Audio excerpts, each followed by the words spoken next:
How to fix website not secure in Shopify. Hello everyone, I am Bishaka and welcome to our channel. Now, let's get right into the tutorial. Firstly, go ahead and open Shopify on your device and make sure you are signed in, and if not, then go ahead and sign yourself in. Now, on the left side toolbar, tap on the settings option on the bottom and further tap on domains.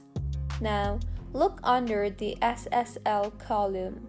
If it says SSL pending, the certificate has been activated yet, and if yes, wait for up to 48 hours for Shopify to process the SSL certificate. Also, confirm the domain is connected correctly.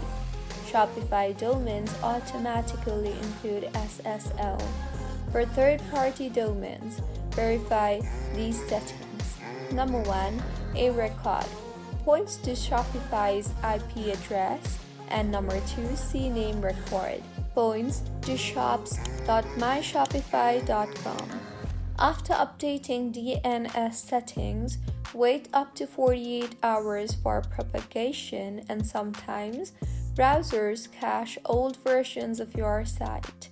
So, clear your cache by going to your Google Chrome and then tapping on Settings by tapping on the 3 dots on the top right of your screen. Now tap on Privacy and Security and clear the cache.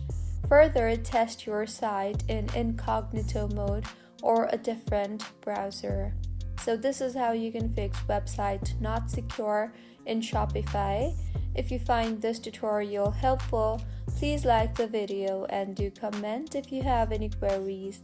Also, do subscribe to our channel for more helpful tutorials like this. See you on the next one.